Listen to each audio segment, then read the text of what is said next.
4월 21일 정치회의 시작합니다. 민주당이 검찰 수사권 폐지 법안 처리에 속도를 내고 있습니다. 박병석 국회의장에게 내일 본회의 소집을 요청했는데요. 오늘 중으로 법사위 관문을 넘겠다는 계획이죠. 반면 국민의힘은 결사 저지를 다짐하고 있고 김호수 검찰총장도 조금 전 박병석 의장을 만나 입장을 전달했습니다.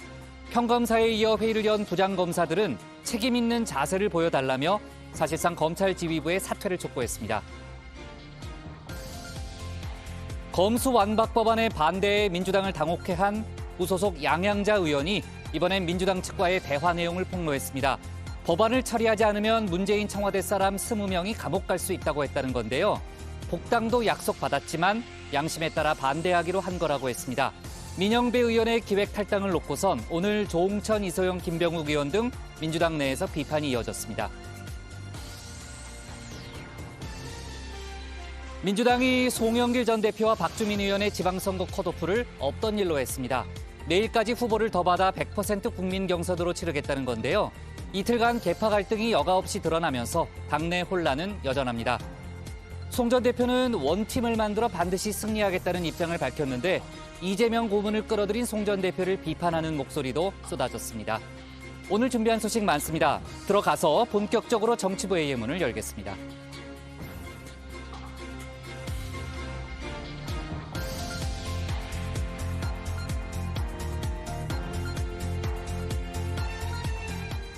국가대표 정치뉴스쇼 정치부의 시작하겠습니다. 오늘 회의는 신체커 박마커, 류 실장, 조멘토 백반장, 박준혜 수호통역사, 그리고 정치부의 애청자 정의원 분들과 함께하겠습니다. 오늘도 역시 한 명도 쳐다보는 사람이 없네요. 네, 본인 이름을 불렀지만. 자, 속보 실시간 반영하면서 저희가 열어놓고 회의를 진행할게요. 신체커는 좀 바쁜 모양인데 이제 준비되면 나가면 되고요. 네. 그냥 알아서 나가요. 저한테 얘기하지 말고. 류 실장. 지금 이제 검수완박을 둘러싸고 국회 상황이 긴박하게 돌아가고 있잖아요. 이제 민주당은 법사위 관문을 오늘 다 통과하겠다는 거고, 이제 국민의힘은 이제 그 앞에서 지금 막고 있는 이제 비상대기 중인 그런 상황입니다. 자, 뉴스픽에서 저희가 이제 관련된 내용을 좀 얘기를 해보도록 하고요.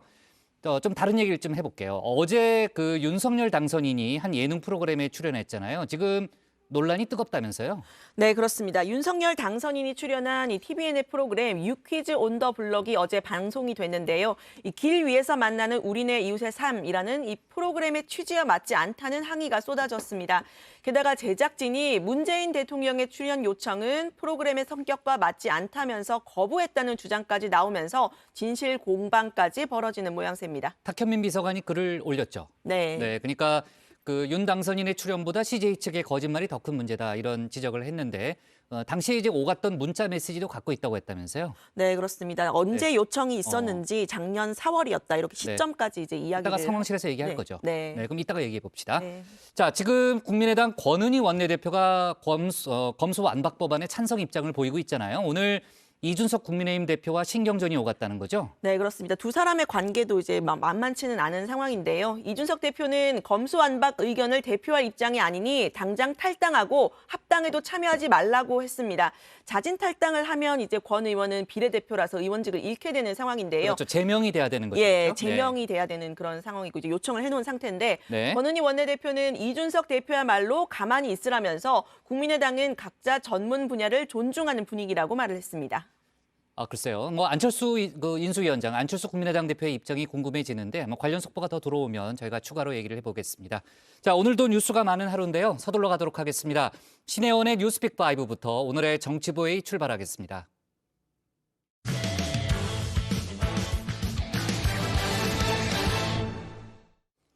네, 요즘 이제 검수완박이라는 단어를 많이 쓰게 되는데 검찰 수사권 분리 법안이죠. 민주당이 검수완박 법안 처리를 강행할 움직임입니다. 상당히 속도를 내고 있는데요. 어제 민영배 의원을 기획 탈당시킨 데 이어서 오늘 법사위 관문을 넘긴다는 계획입니다. 내일 본회의 소집도 요구했는데요. 국민의힘에서 반발이 나오고 있고 또 민주당 내에서도 꼼수라는 지적이 잇따르고 있습니다. 김호수 검찰총장이 조금 전 국회를 찾았는데 관련 내용을 뉴스픽에서 짚어봅니다. 네, 가정의 시작을 알리는 코너 뉴스픽 5 시작해 보겠습니다. 자, 오늘 준비한 소식은요. 꼼수, 불사, 그리고 환부만 도려내야 5월 10일 10시 극단 선택 시도와 러시아의 ICBM입니다. 네, 민주당이 달리기 시작했습니다. 문재인 정부 내에 검수완박의 쐐기를 받겠다며 박병석 국회의장에게 내일 본회의 소집을 요구했습니다. 자, 그 전에 법사위 관문을 넘어야 하죠. 법사위 표결에 키를 주기 위해서 민영배 의원을 기획 탈당시키는 변칙 플레이도 감행했습니다. 한마디로 기획 탈당입니다. 민영배 의원이 오늘 탈당했습니다. 정확히는 당에서 탈당을 시킨 겁니다. 4월 국회에 물리적 시간이 많지 않은 만큼 안건조정위원회는 오늘 중으로 밤을 새워서라도 국회의장님께도 요청드립니다. 22일 내일 본회의를 소집해 주십시오. 자, 민주당의 계획은 이렇습니다. 오늘 법사위 안건조정위를 구성하고 늦은 밤에 법안 심사, 그리고 내일 본회의 처리로 검수완박에 마침표를 찍겠다는 겁니다. 이 법사위의 안건조정위는 원래 여당 셋, 야당 셋으로 구성이 되는데요. 자, 민주당은 민영배 의원을 탈당시켜서 무소속으로 만들었습니다. 자, 그럼 민 의원이 무소속, 즉 야당 몫으로 들어가면서 4대2의 구도를 만들 수가 있는 것이죠. 이 수적 우위를 점하기 위해서 꼼수와 편법을 불사한 겁니다. 꼼수 그 이하도 그 이상도 아닙니다. 그 후과를 어떻게 감당하려는 것입니까? 국민께서 지켜보고 계십니다. 더불어민주당의 입법농단 시도가 점입가경입니다. 꼼수 탈당은 민주주의에 대한 테러이자 의회주의에 대한 쿠데타입니다. 국민의힘은 민주당 소속인 박광훈 법사위원장을 찾아갔습니다. 민영배 의원을 야당목 위원으로 인정할 수 없다. 민 의원을 빼고 국민의힘 의원 3명을 안건조정위에 넣어달라고 요구했죠. 하지만 박 위원장은 받아들이지 않을 분위기입니다. 위원장님은 민영배 의원이 무소속이 맞다고 생각하십니까? 비교섭단체 의원으로 국회의장께서 승인한 걸로 알고 있습니다. 그 법과 규정에 따르는 것입니다. 민주당의 유례 없는 변칙 플레이, 국민의힘뿐 아니라 민주당 내부에서도 질타가 쏟아졌습니다. 국민들 보기에 부끄럽지 않냐는 거죠. 단도직입적으로 이래도 되는 건가요? 절차적 정당성이 없으면 민주주의가 무너진다는 말이 있습니다.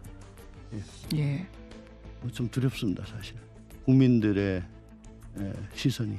그게 과연 만사를 제쳐두고 이런 여러 가지 편법을 동원을 해야 할 만큼 절박한 일인가?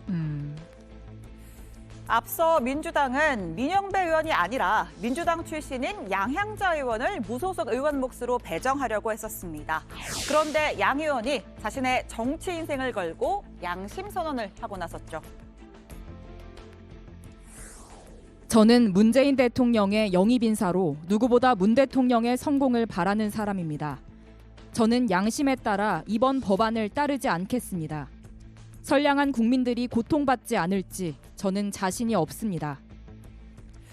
양 의원은 민주당 인사들과 나눈 대화 내용도 공개를 했습니다. 민주당 내 강경파인 철험의 이런 분들은 막무가내였다. 강경파 모 의원은 특히나 검수완박을 안 하면 죽는다고 했다라고 했죠. 자, 그리고 다른 분한테서는 검수완박을 처리하지 않으면 문재인 청와대 사람 20명이 감옥 갈 수 있다는 말도 들었다고 주장했습니다.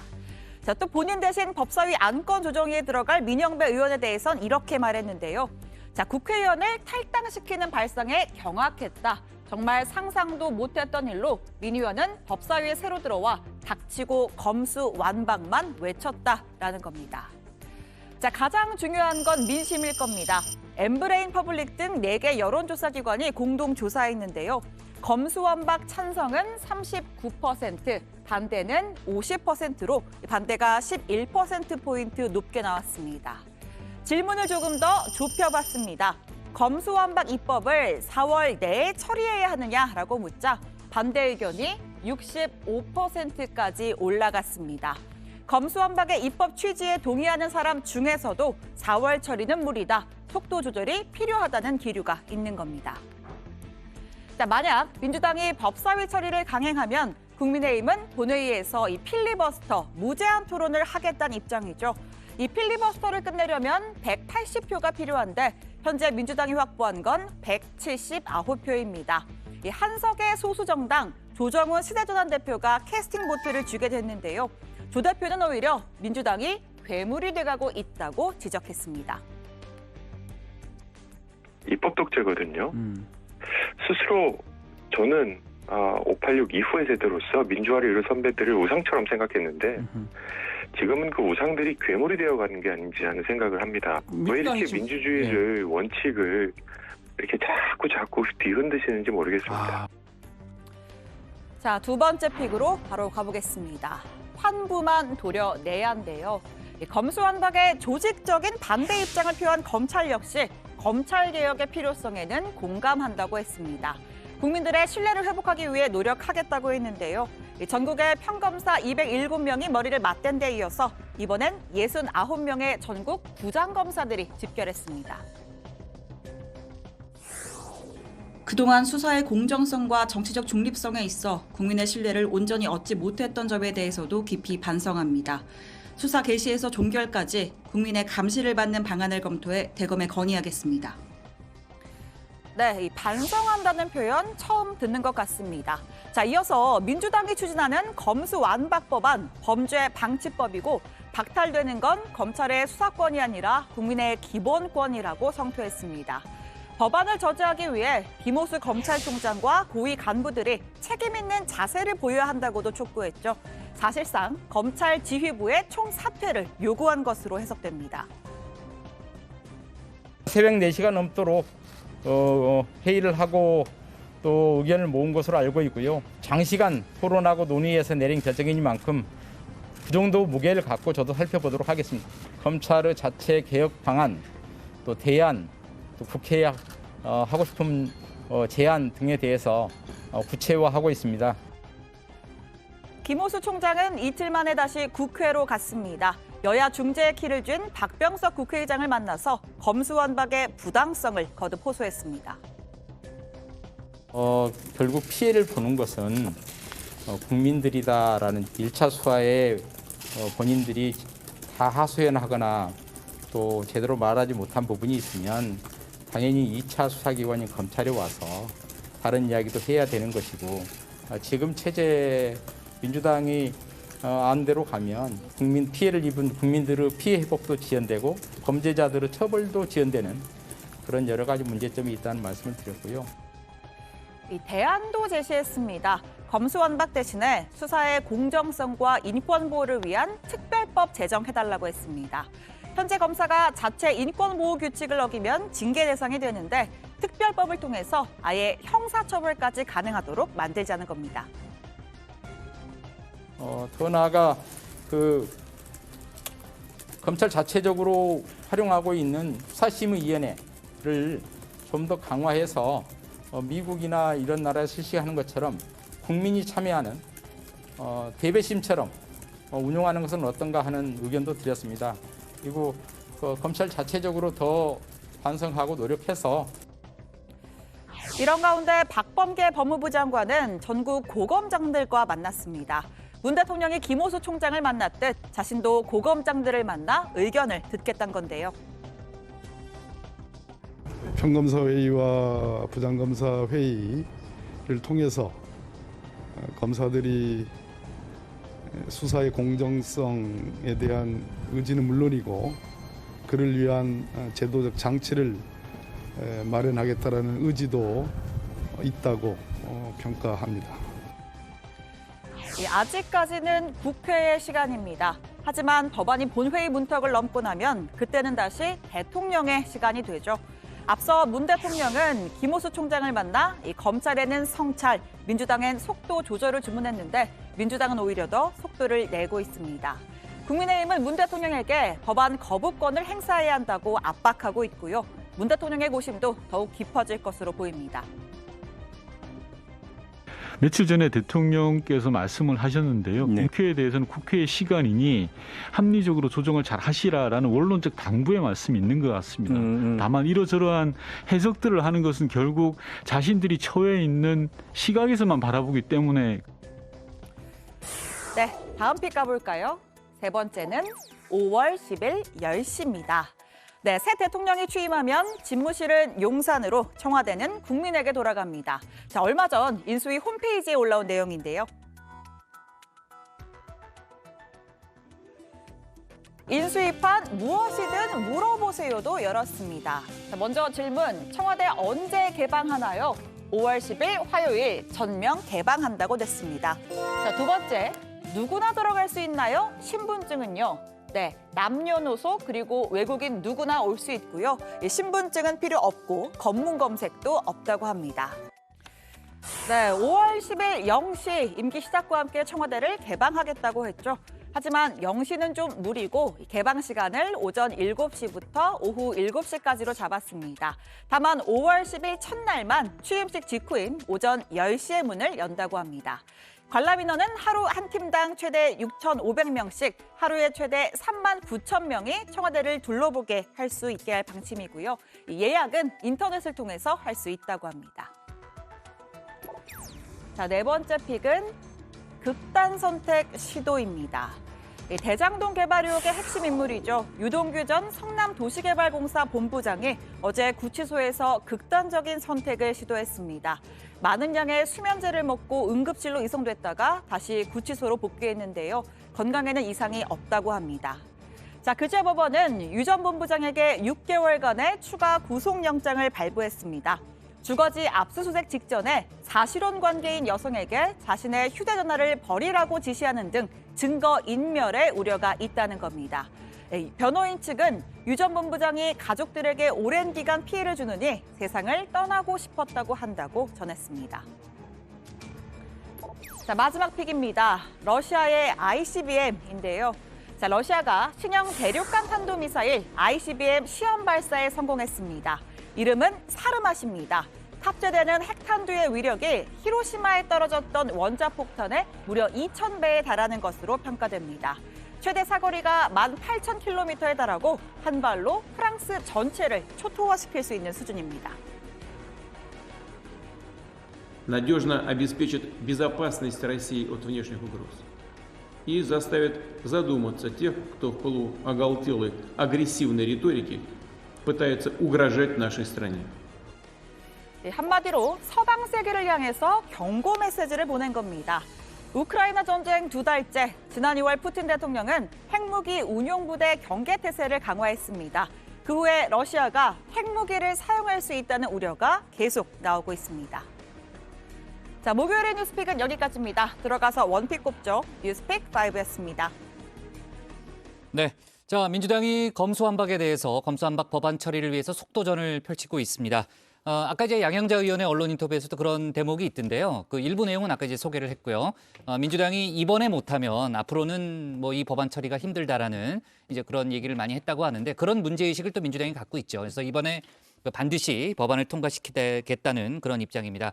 오늘 법사위 안건조정위원회를 열어서 법안 심사를 하고 전체 회의를 거쳐서 내일 바로 본회의에 넘기겠다는 게 지금 민주당의 계획인데 그러면은 1차 관문인 안건조정위원회는 구성이 된 거예요? 네, 일단 민주당 소속인 박광원 법제사법위원장이 여야의 안건조정위 위원 명단을 오전 10시까지 제출해달라고 요구를 했습니다. 상임위에서 여야의 의견이 대립할 경우에는 안건조정위를 열어서 이렇게 소규모로 논의를 할 수가 있는데요. 조정위원 6명 중에 4명이 찬성을 하면 이 안건을 전체 회의에 붙일 수가 있습니다. 자, 그래서 어제 이제 민주당을 탈당한 이제 민영배 의원을 무소속으로 해서 4대2로 만들겠다는 게 구상이었잖아요. 네, 좀 복잡해서 이제 신체커가 화이트보드까지 동원해서 맞아요. 이제 설명을 네. 좀 했었는데 그 전에는 류 실장이 한번 설명했었고요. 네, 그 설명으로 좀 부족했던 것 같습니다. 아, 그래요? 네, 네. 인정하고요. 네, 일단 국민의힘은 이에 반발해서 국민의힘 의원 3명의 명단을 모두 제출한 상태입니다. 야당 몫의 3명 전부 국민의힘 몫으로 달라 이렇게 요구를 한 겁니다. 소수당의 의견을 반영하는 협치와 타협의 정신을 살려내서 만들어진 제도가 안건조정위원회입니다. 지금 민영배 의원을 위장 탈당시켜서 무소속으로 만들어서 검수완박 입법을 반대하는 양양자 의원을 배제하고 이와 같은 것은 안건조정위원회 입법치 정신을 훼손하는 행위이기 때문에 인정할 수 없어서 네, 유 실장이 상당히 허탈한 표정으로 인정을 해서 순간적으로 제가 당황했어요. 자, 결정권은 그 박광원 법사위원장에게 있는 거죠? 네, 그렇습니다. 안건 조정의 구성은 법사위원장의 권한인데요. 박강원 위원장은 민 의원이 무소속 의원 자격이 되느냐라는 기자들의 질문에 어제 국회의장이 비교섭단체 의원으로 변경을 승인한 것을 알고 있다. 그것은 법과 규정에 따른 것이다라고 말했습니다. 사실상 민 의원의 위원 지정 가능성을 시사한 걸로 풀이가 됩니다. 자, 아까 이제 조홍천 의원의 발언을 들어봤습니다만 이제 민주당 내에서도 절차적 정당성을 갖추지 못하면은 역풍이 분다. 국민들 보기에 어떨지 모르겠다라는 그런 반응들이 좀 나오고 있는데 다른 의원들도 같은 목소리를 냈죠. 네, 그 민주당 내 소장파로 분류되는 의원이죠. 이 박용진 의원은 그 민영배 탈당은 묘수가 아니라 꼼수라고 꼬집었는데요. 인사 내로남불, 위성정당, 보궐선거 출마를 위한 당원 당규 개정 결과 우리는 대선을 졌다면서 이 국민 공감대 없는 소탐대실은 자승자박이 된다는 사실, 5년 만에 정권을 잃고 얻은 교훈 아니냐라고 되물었습니다. 초선이자 비대위원 중 한 명인 이소영 의원은 의원 172명에게 보낸 서신을 통해서 민영배 의원의 탈당은 명백한 편법이라며 반기를 들었습니다. 네, 뒤에 이제 톡쏘는 정치에서 저희가 얘기를 해보겠습니다만 김병욱 의원 역시 이제 같은 입장을 내기도 했는데요. 자, 검찰은 계속 조직적인 움직임을 보이고 있습니다. 그제 평검사회가 열렸고 어제 이제 부장검사회가 열렸고 오늘 저녁에는 수사관들이 모인다는 거죠? 그렇습니다. 이 평검사, 부장검사에 이어서 오늘 저녁 7시에는 서울중앙지검에서 이 수도권에서 일하는 수사관들이 모여서 검수완박 대응회의를 연다고 합니다. 전국의 수사관들이 모이는 건 좀 전례가 없는 일인데 만약에 검수완박 법안이 통과가 되면 이 수사권이 없어지는 것이기 때문에 수사관들은 업무 근거 자체가 사라지게 됩니다. 구속영장 등 형 집행이나 범죄 수익 환수도 할 수 없게 된다는 주장을 하고 있고요. 자, 현재 전국의 검찰 소속 수사관이 한 6,200명 정도가 된다고 합니다. 네. 자, 뭐 일각에서는 이제 검찰 수사권이 없어지면 공수처의 역할도 사라지게 된다. 그러니까 사실상 존재 근거가 사라진다라는 주장을 하고 있는데 물론 이제 공수처 내부에서는 또 다른 의견도 있고요. 여러 가지 이제 논란으로 번지는 분위기라고 합니다. 그리고 이제 정치부회 시작하기 전에 이제 인수위 쪽에서 속보가 하나 나왔는데요. 그 인수위가 이제 검수완박에 대해서 형사사법 체계에 큰 혼란을 불러오고 있다면서 만약에 이제 대통령 취임 5월 10일 이후에 국회에서 법안이 통과되면 윤석열 그때는 이제 대통령이 되는 거죠. 현재 당선인이 당연히 거부권을 행사할 거라는 그런 입장을 밝혔습니다. 그러니까 민주당이 이번에 못하면 앞으로 못한다라는 그런 글쎄요 문제의식을 더 강화할지는 모르겠는데 아무튼 인수위에서 그런 속보가 좀 나왔고요. 신체커가 고른 오늘의 원픽은 뭡니까? 네, 오늘 원픽입니다. 민주당 검수완박 끝까지 간다. 국민 두렵다. 내부 반발도입니다.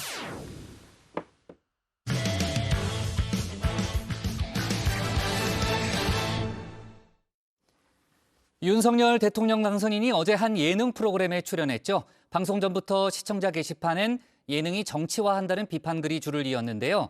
오늘은 문재인 대통령이 같은 프로그램에 출연을 요청했지만 거부됐다는 사실이 알려지면서 논란이 더 커진 상황입니다. 청문회 관련 소식까지 류정아 상황실장이 정리해봤습니다. 첫째 정책 방향은 풀 수 있는 규제는 다 푼다.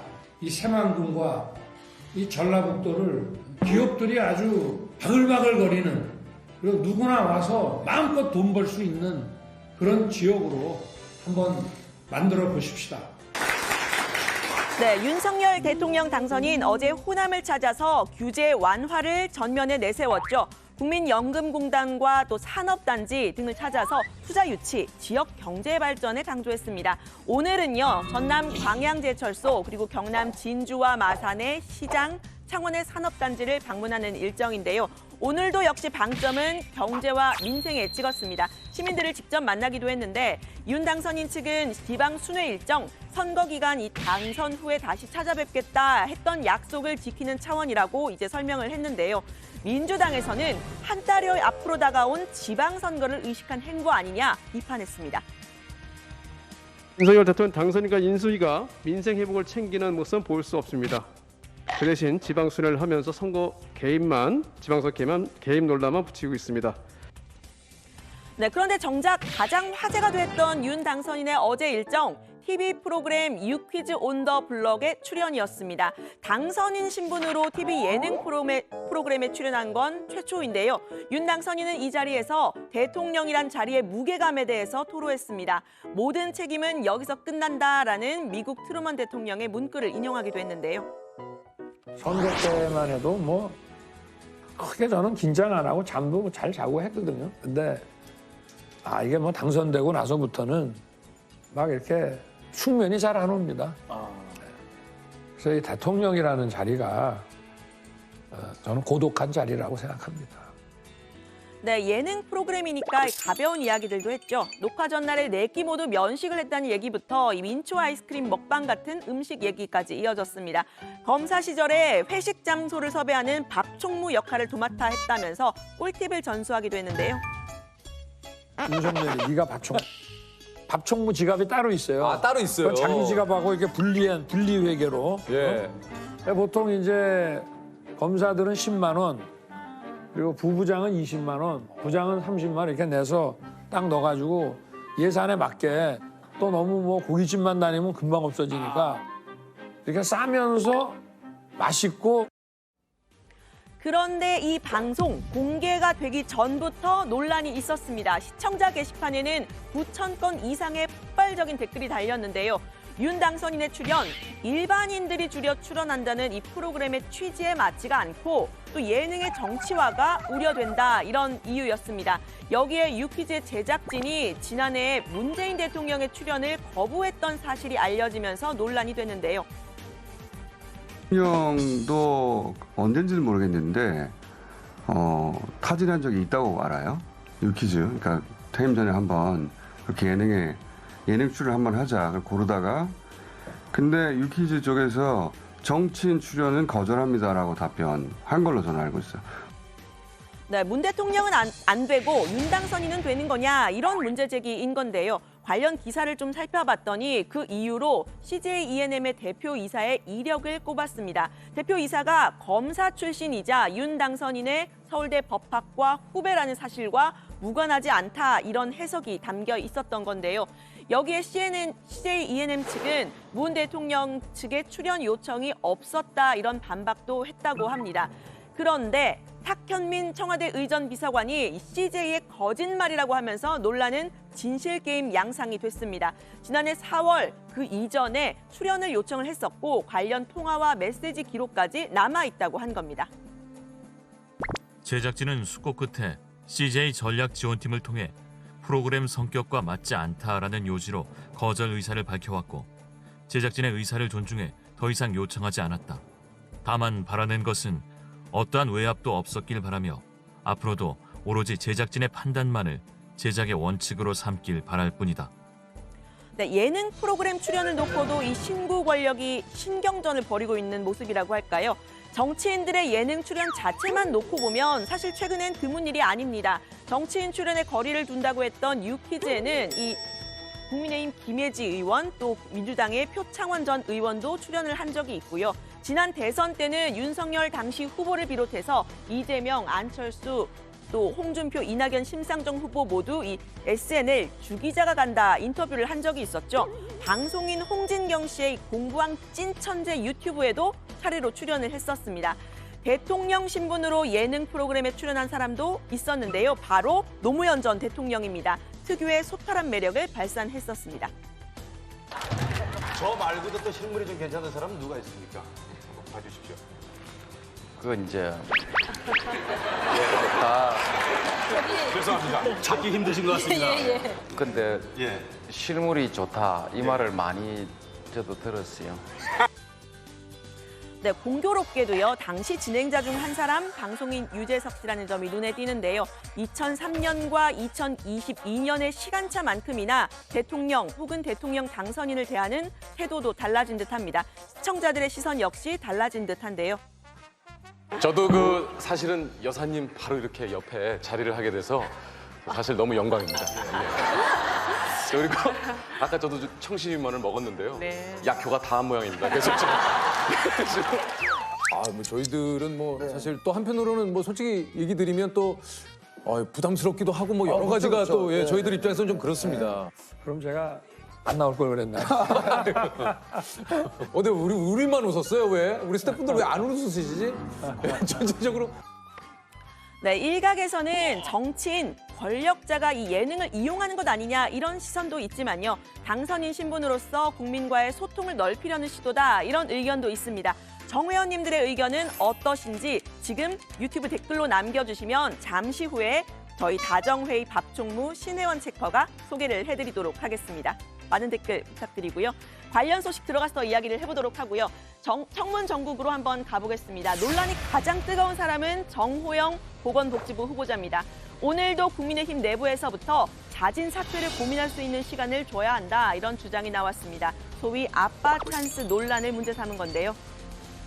일반 국민들이 볼 때는 아빠 친구들이 면접 보고 그잖아요. 정호영 후보자 친구들이 딸 면접을 보고 부하 직원이나 이런 사람들이 아들 병역 진단서 끊어주고 나는 뭐 불법을 저지르지 않았다, 잘못한 건 없다. 이거 자체가 좀 그 공공의 업무를 수행하기에는 좀 자격이 부족한 거 아닌가. 네, 정호영 후보자 법인카드 사용에 대한 문제까지 제기가 됐습니다. 사실 다른 때면은 이렇게 큰 문제가 안 될 수도 있었을 텐데요. 2020년 3월 코로나19 발생 초기에 이 확진자가 폭증했던 대구의 경북대 병원장 재직 당시여서 논란이 됐습니다. 당시는 거리두기 초반 모임을 자제해달라, 이런 권고가 나오던 때였다는 건데요.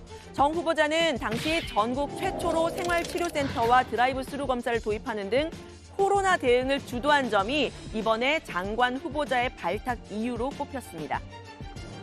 코로나가 확산된 곳이 대구가 아닌 다른 지역이었더라면 밀란부터 일어났을 거다 하는. 네, 정 후보자는 이와 관련해서 당시 근무한 병원 직원들과 위로차 저녁 식사를 했다, 이렇게 해명을 했는데요. 정 후보자는 오늘도 국민 눈높이 도덕과 윤리의 잣대에서 떳떳하다고 했습니다. 당내 일각의 사퇴 요구도 일축했습니다. 여러분, 불법은 없었으나 국민의 눈높이를 말씀하셨는데 그 눈높이라는 것이 도덕과 윤리의 잣대라면 저는 거기로부터도 떳떳할 수 있다고 말씀드릴 수 있습니다. 권성동 의원은 국힘 내부에서는 자진 사퇴 이야기가 조금씩 나오고 있다는데 혹시 생각은 있으신가요? 제가 말씀드렸죠. 도덕적 윤리적 잣대에서도 한 점 부끄럼이 없다고 그렇게 말씀드렸습니다. 네, 국민의힘은 공식적인 검증 절차인 청문회까지는 적극적으로 임한다는 계획입니다. 장제원 당선인 비서실장은 정 후보자를 향해서 이 불거진 의혹들이 청문회 자리에 올라가지 않도록 확실하게 해명을 했으면 좋겠다, 이렇게 말을 했는데요. 지명된 순간부터 청문회까지 이 과정 자체가 검증과 청문 기간이라고 했습니다. 민주당은 장관 후보자들에 대한 임명 강행, 한덕수 총리 후보자 인준과 연계하겠다, 이런 입장을 밝혔죠. 한 후보자는 연계는 바람직하지 않다고 비판했습니다.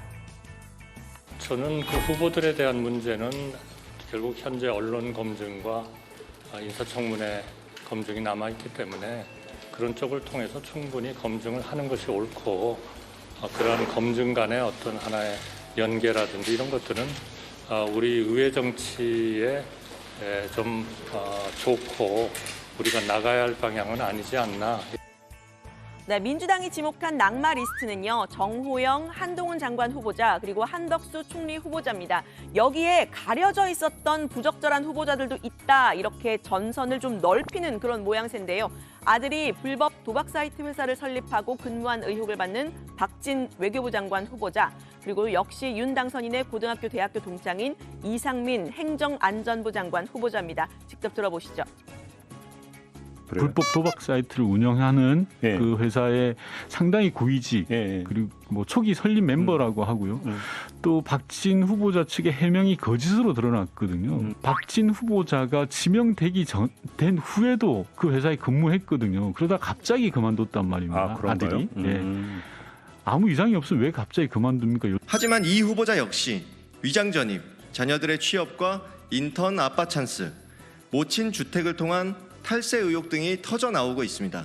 정치인을 행정안전부 장관 인선에 배제하겠다고 해놓고 오히려 최측근을 내정한 것은 윤 당선자의 중립선거 의지를 의심할 수밖에 없게 합니다. 네, 정호영 후보자 측은 아들의 병역 판정 관련해서요. 2015년과 마찬가지로 4급이라는 재검 결과 공개를 했습니다. 윤석열 당선인의 유퀴즈 출연 관련 얘기까지 들어가서 더 이야기를 해보겠습니다. 댓글 많이 부탁드리고요. 오늘 발제 이렇게 정리합니다. 윤석열 유퀴즈 출연 논란, 탁현민 문 대통령 출연은 거절. 근데 아까 잠깐 들으니까요. 그 신체커. 네. 다정의 밥총무가 신체커였어요? 사실은 처음 듣는 얘기인데. 밥총무는 접니다. 제가 연차로는 그래요? 다정에서 막내지만 오. 실세잖아요. 저는 왜 이렇게 몰랐죠? 제가 실세라는 걸요? 아니, 밥총무라는 걸 처음 알았는데. 네, 원래 실세는 조용히 움직입니다. 그래. 아무튼 이제 알았어요. 그러다 보니까 네. 이제 뭐 저희 회식 메뉴 같은 것도 사실 제가 정하는데 음. 저는 뭐 그냥 항상 국장 컨디션만 고려해서 저는 이제 공통의 의견을 들어서 저한테 얘기하는 줄 저는 알았는데. 이제 국장이 좀 전날 좀 약주를 하셨다 하면 소고기를 하고 또 컨디션이 안 좋아 보인다 하면 소고기를 하고 오늘 기분이 좋아 보이신다 하면 소고기를 그래요? 이렇게 합니다. 뒤에서 다 신체커가 조정을 하는 그렇죠. 거였군요. 네. 저는 다금바리 총무로서 다금바리를 낼. 다금바리 얘기 좀 그만 좀 해요. 그거 어디서 자꾸 구하라고. 네. 자, 그나저나 소고기는 제가 접수할게요. 네. 만약에 이제 회식을 하게 되면 아까 이제 윤석열 당선인의 예능 출연 관련해서요. 유 실장이 정의원 분들의 의견을 듣는다고 하지 않았어요? 네, 제가 또 실세라서 또 저를 시키더라고요. 그래요? 일이 많이 하는 실세인데 그 찬반 논란이 정말 팽팽하게 좀 갈리는 분위기였습니다. 제가 그래요? 댓글을 좀 보니까 네. 일단 좀 왜 출연했냐 이렇게 반대하시는 분들은 저게 유퀴즈에서 방송해야 될 내용이냐, 이 시국에 방송 출연할 시간이 있냐, 뭐 이런 의견도 있었고 국민과 소통하는데 왜 예능을 나가느냐, 뭐 이런 의견도 있었고요. 예능 말고 좀 공식적인 소통 자리를 원한다라는 의견들이 있었습니다. 반대로 뭐가 문제냐, 찬성이다 이런 의견도 있었는데요. 방송국 마음이다, 별걸 다 갖고 다 그런다. 노무현 전 대통령도 나오지 않았느냐, 뭐 보기 좋다, 뭐 예능으로 보면 된다 이런 의견들이 있었네요. 그래요? 네. 자, 좋습니다. 이렇게 또 논란이 지금 뜨거운 이유 중에 하나가요. 유퀴즈라는 프로그램에 이제 팬층이 두텁고요. 사실 신체커가 이제 열혈 시청자인데 또 유느님이라고 불리는 방송인 유재석 씨가 프로그램을 진행한다는 점도 한몫했습니다. 진행자 유 씨, 이제 윤 당선인의 출연 사실을 미리 알지 못했다 이런 이야기까지 나오면서 논란이 좀 가중되고 있는 그런 모습인데요. 유 씨는 지난해 한 언론의 조사에서 저희 손석희 신배에 이어서 신뢰하는 언론인 2위에 꼽힌 적도 있었습니다. 개그맨으로서는 좀 이례적인 그런 얘기죠. 네. 근데 저 신체커 그만 좀 시켜요. 신체커한테만 시키는 것 같은데. 즐겁게 하고 본인이 좀 불만이 있는 것 같은데. 아니에요? 소통하면서. 그래요? 좋아요. 자, 어쨌든 실시간으로 소통하니까 좋은데 이거 활성화합시다. 유 실장. 네네. 유 실장이 좀 해요. 제가요? 네. 알았어요. 자, 좋습니다. 자, 그리고 조금 전에 들어온 속보를 보니까요. 이제 정호영 후보자가 아들 병역 판정 의혹과 관련해서 자체적으로 검사를 받은 결과를 발표했다는 거죠? 네, 그것도 좀 제가 소개를 하려고 하는데요. 정 후보자의 아들의 재검 결과가 방금 전 4시에 발표가 됐습니다. 손영래 보건복지부 대변인은 정 후보자의 아들이 어제와 오늘 세브란스 병원에서 2015년도 MRI 등 진료 기록과 이 현재 상태에 대해서 재검증을 실시했다. 그리고 2015년 당시와 지금 모두 4급 판정에 해당하는 이 신경근을 압박하는 추간판 탈출증, 그러니까 허리 디스크라는 진단 결과를 확인했다고 밝혔습니다. 손 대변인은 정 후보자의 아들은 어떤 특혜나 도덕적으로 부당한 행위 없이 공정하고 엄격하게 병역을 판정받았다. 근거 없는 의혹을 중단해 줄 것을 정 후보가 요청했다라는 것도 좀 전했는데요. 그럼에도 불구하고 이제 의혹이 계속 있어서 이제 MRI 자료를 국회가 요청을 만약에 한다면 국회가 추천하는 의료인들에게 공개를 하겠다고 했다. 이런 입장도 밝혔습니다. 네. 자, 민주당 반응이 나오면 저희가 다시 소개하는 걸로 하고요. 윤석열 당선인이 어젯밤에 안철수 인수위원장 부친상 빈소에 갔다는 거죠? 네, 그렇습니다. 영호남 방문 일정 중간에 잠깐 서울에 올라와서 빈소를 방문했는데요. 어제 저녁 8시 반쯤이었습니다. 윤 당선인은 방명록에 의료인으로서 헌신의 경의를 표합니다. 고인의 명복을 빕니다라고 썼습니다. 안 위원장의 부친 안영모 씨는 서울대 의대를 졸업한 뒤 1964년 부산 범청동 판자촌에 병원을 열고 49년 동안 동네 의사로 근무를 했습니다. 윤 당선인은 30분 정도 빈소에 머물렀고요. 코로나 대응 상황 등에 대해서 대화를 나눴다고 합니다. 안 위원장의 이야기 직접 들어보시죠. 위로의 말씀 해주셨습니다. 저희 아버님이 1930년생이신데 건강하셨는데 코로나 후유증으로 돌아가셨습니다. 그래서 여기 서울의대가 아버님 모교셔서요. 모교로 모시고 왔습니다. 그리고 미국 바이든 대통령이 곧 방한한다는 보도도 잇따라 나오고 있죠. 네, 그렇습니다. 이 조 바이든 미국 대통령이 다음 달 20일 방한을 해서 이튿날인 21일 한미 정상회담을 여는 방안이 유력하게 논의되고 있다는 보도가 나왔습니다. 윤 당선인 측 관계자 발 보도인데요. 24일 쿼드 회의가 일본에서 열리는데 그 전에 한국을 방문할 수 있다는 구상입니다. 장제원 비서실장은 미국 측과 협의를 하고 있지만 아직 발표할 당이 아니라고 설명을 했는데요.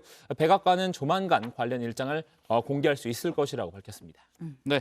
자, 민주당이 인사청문회 관련해서 전선을 넓히고 있다는 얘기를 아까 유 실장이 했는데 김인철 사회부총리에 대해서도 공세가 이어지고 있죠. 네, 민주당의 소위 이 데스노트에는요, 한동훈, 정호영 후보자, 이렇게 한덕수 총리 후보자가 있었습니다. 자, 여기에 이상민 복지부 장관 후보자와 박진 외교부 장관 후보자, 김인철 교육부 장관 후보자까지 전선을 넓히고 있는 건데요.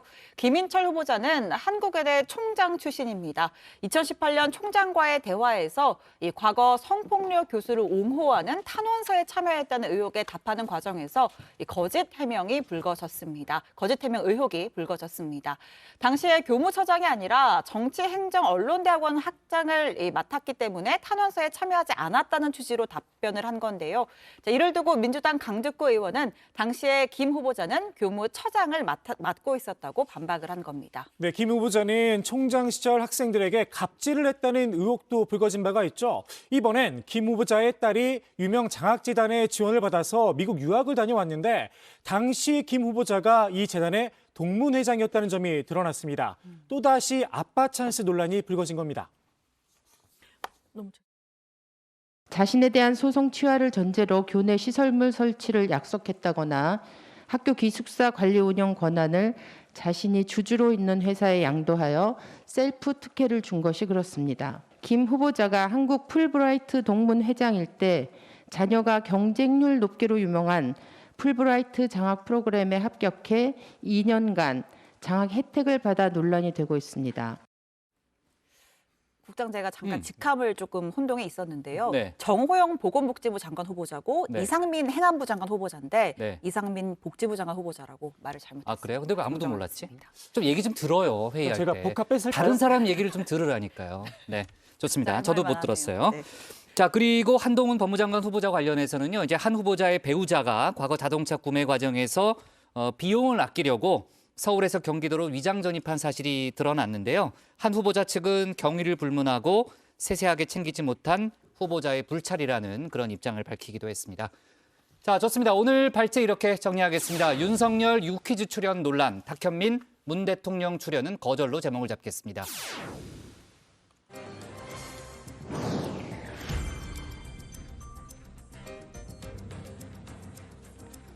오늘 하루 눈길을 끄는 이슈를 짚어보는 시간 백다희의 해시태그입니다. 오늘의 소식들 먼저 해시태그로 살펴보겠습니다.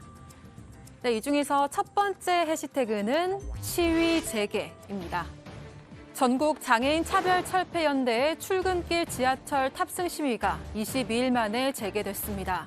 전장현은 대통령직 인수위원회가 내놓은 장애인 이동권 정책이 추상적이라고 비판하면서 시위 재개의 이유를 밝혔는데요. 휠체어에서 내려 바닥을 기는 오체 투지 시위도 진행돼 출근길 지하철 운행이 잠시 지연되기도 했습니다.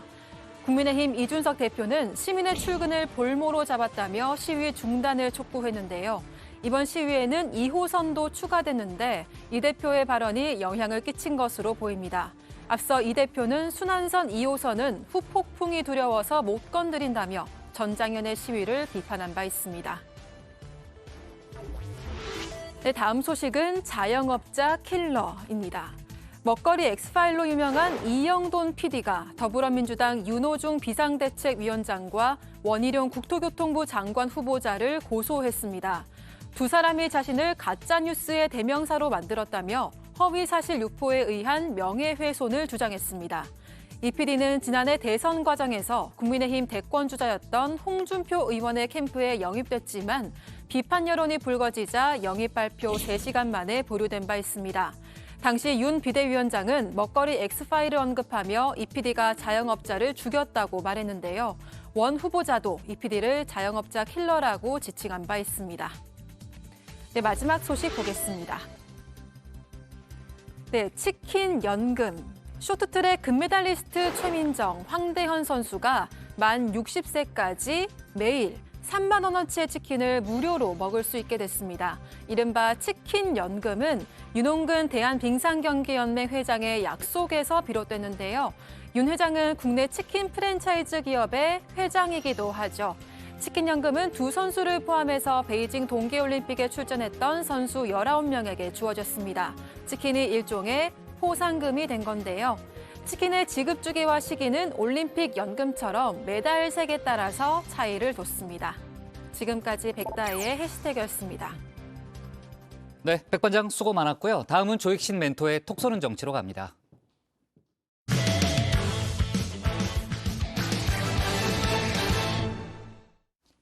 민주당 전략공천위가 송영길 전 대표와 박주민 의원을 서울시장 후보 공천에서 배제하기로 했죠. 비대위가 조금 전 이를 철회하고 100% 국민 참여 경선을 실시하기로 최종 결정했습니다. 민주당 비대위는 내일까지 후보를 추가로 더 영입하겠다는 방침도 밝혔는데 관련 내용을 조익신 멘토가 정리했습니다.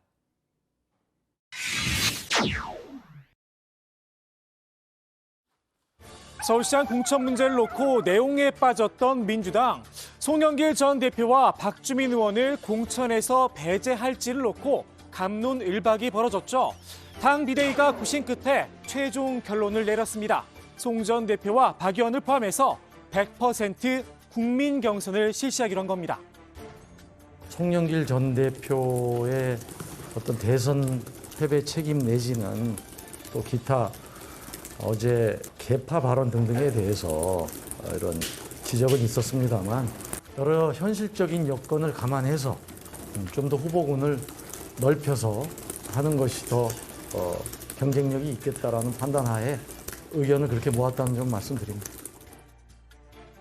이번 컷오프 파동, 일단락은 됐지만 민주당의 현수를 그대로 보여줬는데요. 그 중심에는 송 전 대표가 있었습니다. 공천 배제 결정에 반발하며 민주당 비대위의 정통성까지 문제를 삼았죠. 중요한 과정을 당원의 공론화를 통해서 결정해야 될 문제이지 몇 사람이 결정한 문제가 아니다. 그럼 지도부는 당원에 의해서 직접 선출된, 전당대에서 선출된 지도부가 아니잖아요. 민주당의 비대위가 들어선 이유, 송 전 대표가 대선 패배의 책임을 지고 물러났기 때문입니다. 본인이 원인을 제공한 겁니다. 더욱이 윤호중, 박지원 비대위는 당 중앙위의 승인까지 받은 상태죠. 당원 당규상 명실상부한 민주당의 지도부입니다. 그런데 여기에 송 전 대표가 물음표를 단 겁니다. 송 전 대표는 이른바 명락대전의 추억도 고스란히 되살렸는데요. 본인의 공천 배제와 이재명 상임 고문을 연결시켰죠. 당대표가 대선에 책임을 지고 출마를 못한다는 논리는 바로 이재명 후보의 대선 패배 책임으로 연결될 수밖에 없고 사실상 이재명 후보의 정치 복귀를 반대하는 선제 타격의 의미가 있다고 생각합니다. 송 전 대표는 오늘도 같은 주장을 이어갔는데요. 대선 패배의 책임을 묻자면 후보 본인이 가장 크다는 겁니다. 송영길 당대표가 대선 패배에 책임이 있다. 그러니까 나오지 말아라 그러면 대선 패배는 후보가 책임이 더 크죠. 송영길이 안 되면 이재명도 안 된다는 논리인데요. 지방선거 승리를 위해서 이 고문과 자신이 함께 나서야 한다. 목소리를 높이기도 했습니다. 이재명 후보도 어떤 형태를 참여해야 되고 송영길도 나서서 서울시장을 이기지 못하면 경기도도 어렵습니다. 인천시장 어렵습니다. 수도권 무너지면 우리는 완전히 호남당으로 위축되고 차기 정권 창출도 기약이 없어지는 절대절명의 순간이라고 생각합니다. 지방선거에서 이 고문의 역할, 어떤 형태가 됐든지 간에 비대위도 이미 기정사실화했습니다. 송 전 대표의 컷오프 결정과는 전혀 별개의 문제입니다. 여기에 지방선거 수도권 승리, 오히려 송 전 대표가 걸림돌이란 지적도 나왔었죠. 심지어 인천의 국회의원을 지역구를 둔 의원들도 굉장히 우려가 심하고요. 이런 문제에 대해서 저희가 전략 지역구라고 하는 거를 먼저 선정을 하고 배제한다라고 하는 얘기를 처음에 하지 않았습니다. 그거는 왜냐하면 명예롭게 퇴진할 수 있는 길을 열어주기 위해서였습니다. 송 전 대표는 명예로운 퇴진 대신 이 고문을 붙든 셈인데요. 어찌됐든 비대위의 구제로 경선에 참여하는 데는 성공을 했습니다. 다만 당내 반응은 싸늘합니다. 전직 당대표답지 못했다는 겁니다. 자기를 이렇게 하는 것은 뭐 이재명을 선제 타격하려고 하는 것이다. 이건 떠들하지 못하다. 왜 자기가 그냥 직접 여기에 대해서 자기 입장을 얘기하고 하지 왜 이재명 고문 뒤에서 그렇게 숨어가지고 하려고 하는지 저는 이건 굉장히 좀 떳떳하지 못한 행동이다. 이원욱 전략공천위원장은 분열 꼼수 정치라며 부끄럽다고 직격을 하기도 했죠. 송영길 전 대표는 스스로의 공지 모면을 위해 난데없이 이재명 후보를 앞세우는 해당적인 분열 꼼수 정치를 즉각 걷어들이십시오. 당 대표까지 한 분이 송영길이라는 자신의 이름보다는 이재명이라는 이름을 거론하며 이재명에 반대하기 위한 공천이라는 명분을 쌓는 지금의 상황이 너무도 참담합니다. 부끄럽습니다. 송 전 대표를 공천에서 배제해서는 안 된다고 지원 사격을 했었던 정봉주 전 의원도 이건 아니다 선을 그었습니다. 이 고문의 차기 행보, 송 전 대표가 미리 꺼낼 이야기는 아니었다는 겁니다. 이재명 고문을 참전시키는 것은 그렇게 이뻐 보이진 않는다. 또 미리 얘기하면 안 되거든요. 왜냐하면 이재명 고문 본인이 아무 얘기도 안 하고 있잖아요. 그런데 그거를 끌어들여서 이재명 후보를 지지하는 당원들이 본인을 디펜스 해주길 바라는 심정에서 그렇게 얘기를 했는데 박지원 비대위원장은 송 전 대표의 컷오프를 개파 공천이라고 규정을 해서 논란을 더 키웠는데요. 경험과 정보가 부족해서 한 말인 듯하다 지적이 나왔습니다. 박지원 공동대표가 정치권에 온 지 얼마 안 됐잖아요. 그분은 개인적으로 그런 건 아니고 정치권을 들여다보기 위해선 상당히 오랫동안 나름대로 경험과 깊은 그 세력 간의 정보나 이런 게 좀 있는 상태에서 판단을 해줘야 되거든요. 개파 갈등이다라고 보려면 우선은 이런 최종적인 결정을 하는 비대위가 각 개파의 대리전이 되어가지고 누구는 되고 누구는 안 된다라는 식의 막 주장을 비대위에서 해야 되는데 지금 비대위가 각 개파의 대리전 양상으로 그렇게 구성되어 있지가 않고요. 이번 컷오프 논란이 개파 갈등으로 비춰지는 건 다들 부담스럽다고 생각하는 듯 싶은데요. 이럴 땐 좋은 구실이 있죠. 바로 언론 탓입니다.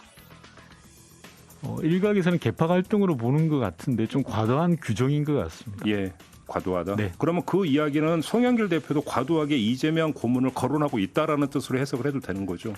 그분께서는 이제 이번에 출마하신 분이기 때문에 이래저런 말씀을 하실 수 있는데 제가 말씀드리는 언론에서의 과도한 규정에 대해서 말씀드린 겁니다.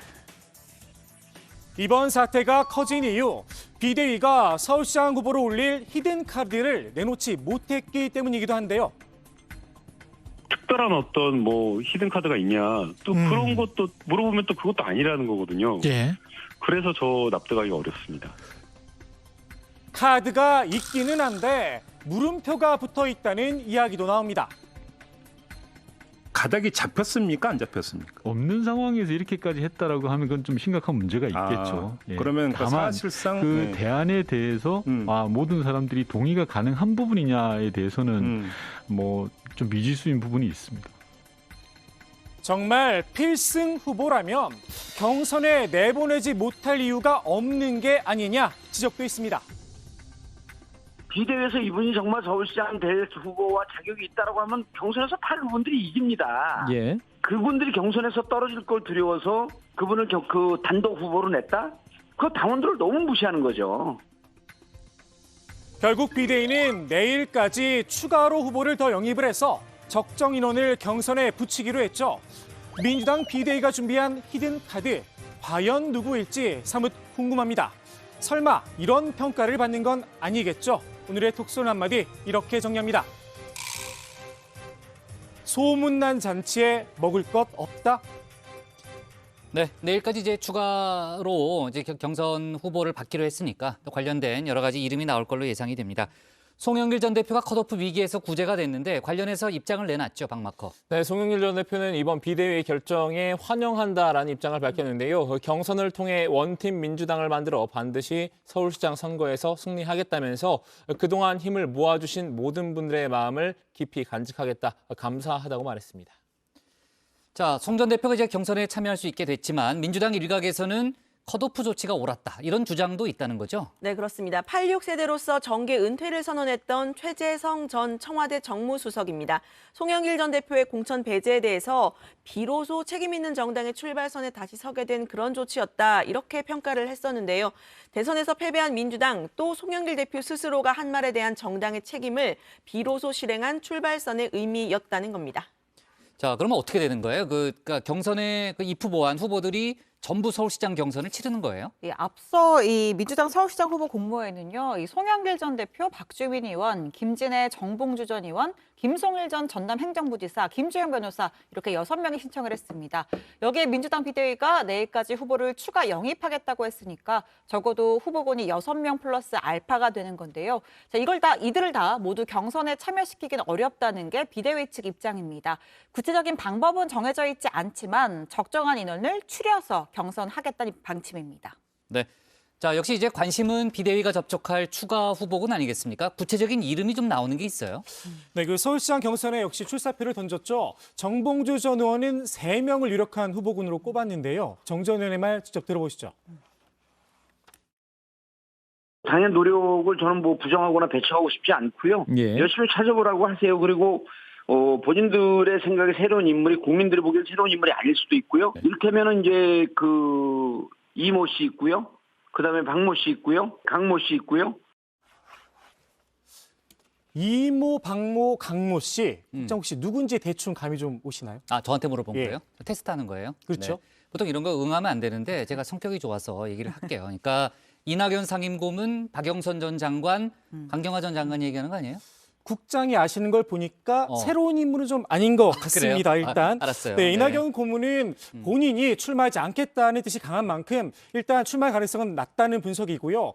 박영선 전 장관과 강경화 전 장관은 비대위 차원에서 출마를 설득하고 있다는 후문입니다. 네.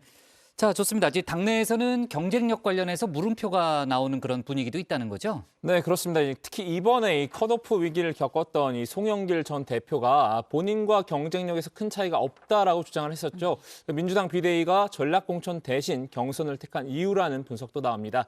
다만 이 민주당이 추가로 후보 영입에 나서겠다고 밝힌 만큼 전혀 새로운 후보군이 등장할 가능성도 아예 배제할 수는 없습니다. 네, 오늘 나온 몇 가지 속보들을 또 정리해 볼게요. 민주당 이광재 의원이 강원지사에 도전하겠다는 뜻을 밝혔죠. 네, 그렇습니다. 이광재 의원은 강원도의 운명을 바꾸는 도지사가 되고 싶다면서 강원지사 출마를 선언했습니다. 지난 2011년 금품수수 혐의로 지사직을 잃었었는데요. 11년 만에 지사직 재도전에 나선 겁니다. 네, 현직 의원이기도 하죠. 도지사에 출마하면 의원 임기를 다 마치지 못한다. 제 손을 잡아주신 원주 시민들께 죄송한 마음이 가장 컸다고 지역 구민들에게 양해를 구하기도 했습니다. 과연 강원도민을 행복하게 할 수 있을까 확신을 가지는 데 시간이 필요했다면서 강원도민에게 큰 은혜를 입었다. 은혜를 갚겠다고도 했습니다. 자, 앞서 민주당이 이광재 의원에게 강원지사 출마를 요청하면서 강원도를 전략지역구로 이제 어제 지정을 했잖아요. 성남시장도 전략지역구에 선정이 된 거죠. 네, 그렇습니다. 성남시는 이재명 상임고문의 정치적 기반이기도 한데요. 이 고문의 측근으로 꼽히는 김병욱 의원의 출마 가능성이 거론되기도 했습니다. 정치권에선 김 의원이 성남시장에 도전을 하면 그 빈자리가 되는 분당을 지역구에 이 고문이 출마하는 시나리오도 흘러나왔었는데요. 그런데 오늘 김 의원이 성남시장에 불출마하겠다 이렇게 선언을 했습니다. 의정활동에 전념을 하겠다는 겁니다. 자, 김 의원이 성남시장 불출마를 선언하면서 앞서 저희가 얘기했던 검수완박에 대해서도 상당히 비판의 목소리를 냈다는 거죠? 네, 그렇습니다. 이 김병욱 의원은 최근 검수완박 법안 처리를 위해 탈당을 했죠. 민영배 의원의 행태를 강하게 비판했습니다. 내로남불 정치, 기득권 정치, 꼼수 정치 등 모든 비판을 함축하는 이 부적절한 행위다. 이렇게 날을 세운 겁니다. 네, 김 의원은 민주당의 모습이 참으로 안타깝고 답답하다고 밝히기도 했는데요. 부동산 세금 문제, 물가 인상, 코로나 대책 등 민생을 위한 정책을 만들기 위해서 머리를 맞대야 할 시기에 온통 검찰 이슈만 보인다고 지적했습니다. 김 의원은 대표적인 이재명계 의원으로 꼽히죠. 때문에 이번 메시지가 주목을 받을 수밖에 없는데요. 앞서 조응천 의원은 이른바 이재명 고문의 7인회 내에서도 검수완박에 대한 생각이 서로 다르다고 밝히기도 했습니다. 직접 들어보시죠. 혹은 지금 검수완박에 대한 입장 7인회 중에도 다 갈립니다. 우리 당내에는 검수완박계와 검수덜박계만 있습니다. 예. 그렇습니까? 예, 검수완박, 검수덜박. 검찰 수사권 덜박탈. 네, 좋습니다. 오늘의 톡쏘는 정치 이렇게 정리하겠습니다. 송영길, 박주민 기사회생, 후보 추가 영입 100% 국민 경선으로 제목을 잡겠습니다. 다음은 박준우 마커의 주민입니다.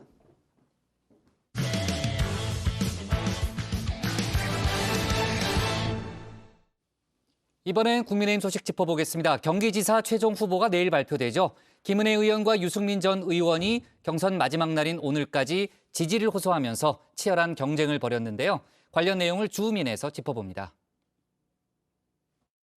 자, 홍 후보님, 김재원 후보에게도 질문을 부탁드리겠습니다. 떼가지고 질문하기 싫은데. 아니, 알겠습니다. 예. 겁나서 질문 안 하신 거 아닙니까? 내가 어떻게 김재원 후보를 겁을 내겠습니까? 최소한의 도리를 지키고 예의를 지켜가면서 하셔야지. 예의를 안 지키는 게 누굽니까 지금? GTX ABC가 1기 GTX인데 여기에 지금 민자가 들어가서 요금이 상당히 비싸질 가능성이 있습니다. 그 부분은 경기도지사로서 어떻게든 중앙정부하고 해결해서 GTX가 개통이 돼도 서민 부담을 줄일 수 있도록 하겠습니다. 경기도 주민분들은 애타게 바래왔습니다. GTX에 대해서 국비로 해야 된다. 가급적 민자 배제를 말씀하셨습니다. 국비로 해야 된다면 오히려 더 늦어지지 않을까요? 민자로 중간에 어떤 식으로든 그거를 저는 보완을 하는 방법을 해서 저는 속도가 문제라고 생각합니다. 네, 같은 날 열렸던 두 지역의 국민의힘 경선 후보 토론회인데요. 이 비교 체험 극과 극 같은 느낌이라고 할까요? 경기도지사 후보 토론회에서는 감정 싸움이나 이 네거티브는 찾아볼 수 없었는데요. 후보로 나선 김은혜 의원과 유승민 전 의원, 지역 현안과 정책을 두고 열띤 토론을 벌였습니다. 이 마무리 발언도 상대방 비판보다는 자기 PR에 방점을 찍었는데요. 제가 어느 정치인보다도 제가 정말 자신 있게 말씀드리는 정책적인 능력, 그걸 제가 저희 마지막 일할 기회로 경기도민 여러분을 위해서 정말 쓰고 싶습니다. 우리 당원 여러분께 말씀을 드리겠습니다. 저에게 서운하시고 못마땅하시고 그거 다 잘 압니다. 제 가슴에 깊이 새기겠습니다. 미완의 정권 교체는 경기도에서 이제 마무리가 돼야 됩니다. 그 마무리를 제가 짓고 싶습니다. 윤석열 대통령, 오세훈 시장, 그리고 원희룡 국토부장과 내정자까지 제가 힘 있는 경기도 만들겠습니다. 본선에서의 경쟁력, 김은혜를 밀어주십시오. 국민의힘 경기도지사 경선 어제와 오늘 이틀에 걸쳐서 진행 중인데요. 이제 내일이면 최종 후보가 결정이 됩니다. 박빙 승부를 펼치고 있는 만큼 둘 모두 안심할 수 없는 상황이죠. 부지런히 막바지 지지 호소에 나섰는데요. 오늘도 같은 방송에 연달아 출연해 신경전을 벌였습니다. 유 전 의원은 민심에서 자신이 김 의원을 앞선다는 점을 어필했습니다. 중수청, 이른바 중도, 수도권, 청년층 이렇게 세 군데 표심은 유승민에게 넘어왔다 자부했는데요. 본선 경쟁력을 강조하고 있습니다. 제가 여론조사에서 갖고 있는 저의 지지 20대, 30대, 40대에서 강하고 중도층에서 강한 이거는 저는 국민의힘 어느 후보도 가지지 못한 강점이라고 생각하고 그래서 제가 본선에 나가야 그 표에 우리 전통적인 보수층의 표를 더해야 뭐 그게 확장성이죠. 유 전 의원은 민심을 다지기 위해 감성적인 접근도 시도하고 있죠. 경기도민의 애환에 공감하는 도지사라는 컨셉인 것 같습니다. 선거운동으로 바쁜 와중에도 꼭 챙겨보는 방송이 있다고 하는데요. JTBC 드라마에 나온 대사를 인용하면서 공감대 형성을 노렸습니다. 서울은 노른자고 경기도는 흰자다 이러면서 경기 남부에 사는 사람 남자하고 경기 북부에 사는 여성이 서울에서 만나서 데이트도 못하고 연애도 못하는 그런 현실을 제가 생생히 봤습니다. 유 전 의원이 방금 언급한 부분 바로 이 장면입니다. 나 너 만나는 동안 내가 맨날 니네 동네까지 갔어. 강북에서 우리 집이 얼마나 먼지나 아냐? 그건 네 사정이고 누가 그렇게 멀리 살래? 경기도를 보고 뭐라는 줄 아냐? 경기도는 계란 흰자 같대. 서울을 감싸고 있는 계란 흰자. 최근 방영하고 있는 나의 해방일지라는 드라마인데요. 한 번도 아니고 틈 날 때마다 이 드라마를 거론하고 있는데요. 최근에 어떤 드라마에서 서울은 노른자다, 경기도는 흰자다 이런 대사를 들었습니다. 정말 가슴이 아팠습니다. 유 전 의원 알고 보니 뼛속까지 JTBC 애청자였던 모양입니다. 이 정치부 회의도 잘 챙겨보고 있으리라 믿겠습니다.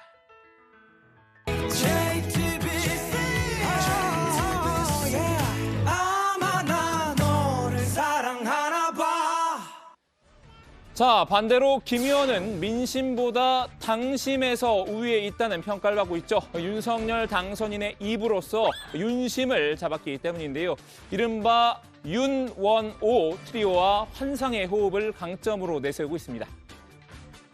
새 정부 그리고 서울시장, 국토부 장관과도 함께 환상적인 복식조를 이루는 사람이 가능하다. 그래서 저는 경기도지사 당선되면 제가 경기도민분들 청구서 들고 용산 사무실 덮쳐서 제가 바구니 풀어놓을 생각입니다.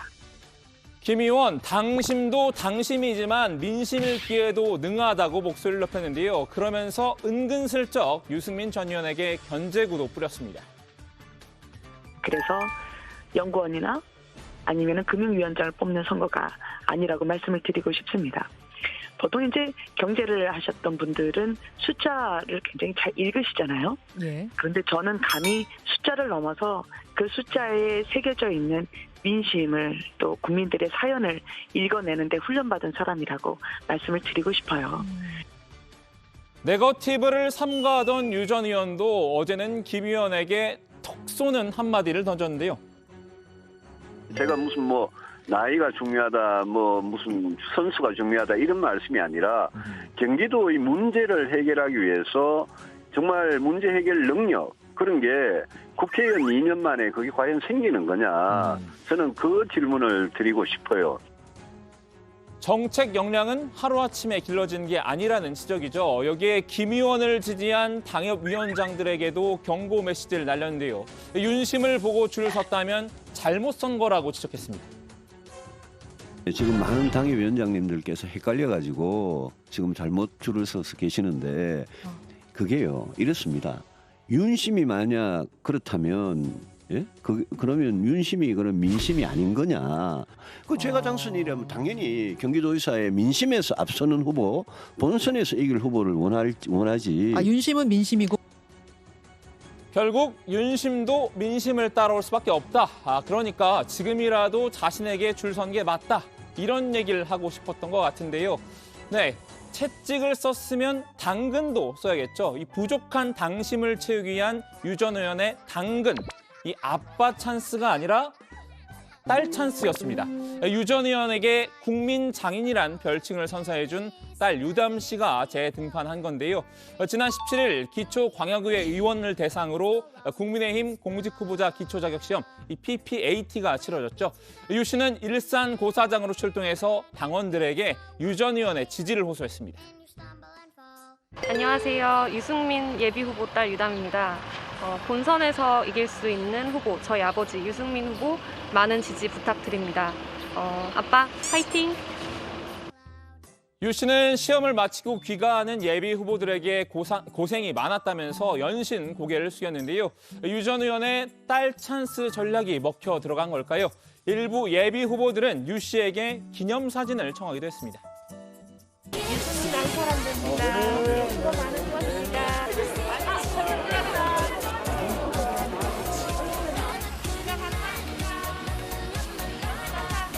제가 옆에서 많이 듣겠습니다. 아빠 파이팅!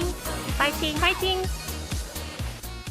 김 의원은 유 전 의원의 딸 찬스에 맞서 홍 찬스를 꺼내 들었는데요. 홍준표 찬스입니다. 홍 의원도 지금 자기 선거를 뛰는데 여념이 없죠. 그래서 김 의원에게 직접은 아니고 간접 도움을 줬습니다. 김 의원이 홍 의원의 아이디어를 벤치마킹한 겁니다. 홍 의원의 청문 홍답 컨셉을 빌려 쓴 건데요. 이 청년이 묻고 은혜가 답한다라는 청문은답이란 이름의 토크 콘서트를 열었습니다. 청년 패널들의 의견을 최대한 수렴을 해서 공약에 반영하겠다는 취지였습니다.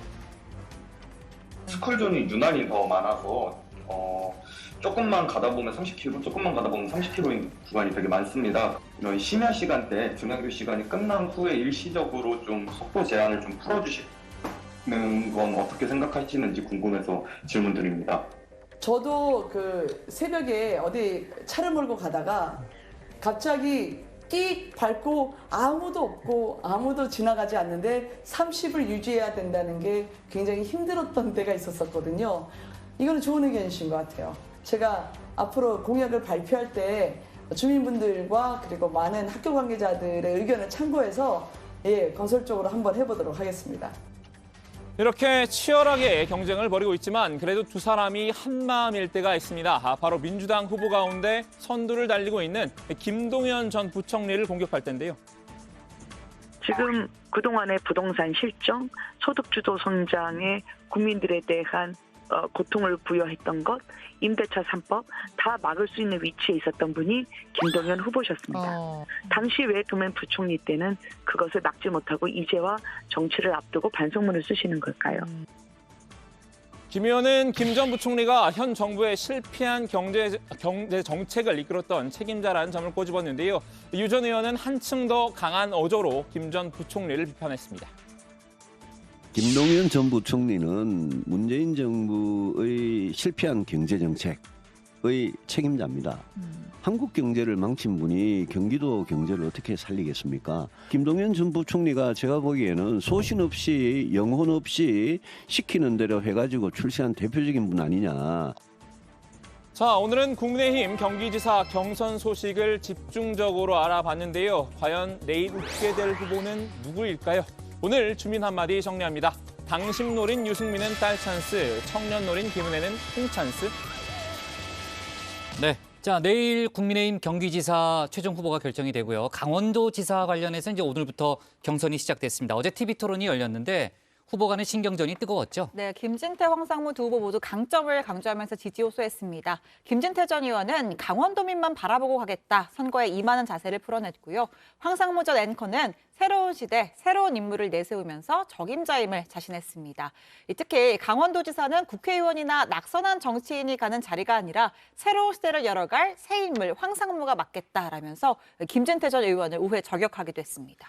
네, 김 전 의원은 도지사 후보로 나왔다가 컷오프 당하는 부당한 일을 당했고 나흘 동안 단식을 하는 등 온몸으로 정했다면서 많은 도민이 자신의 일처럼 아파해준 덕에 되살아났다. 이제 강원 도민만 바라보고 가겠다. 지역 발전으로 보답하겠다 이렇게 말했습니다. 두 사람은 김 전 의원이 공관위의 컷오프 결정에 반발한 것을 두고 설전을 벌이기도 했는데요. 한번 들어보시죠.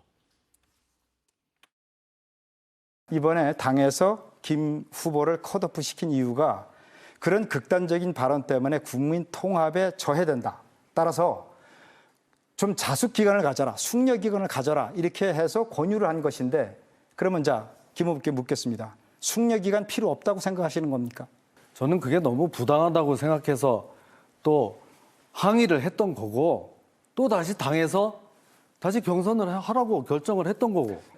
국민 통합에 저해될 수가 있다. 또 전국적인 선거 구도에 문제가 될 수 있다. 그러니까 2년 정도 자숙을 좀 해줬으면 좋겠다라고 공관에서 결정을 한 거예요.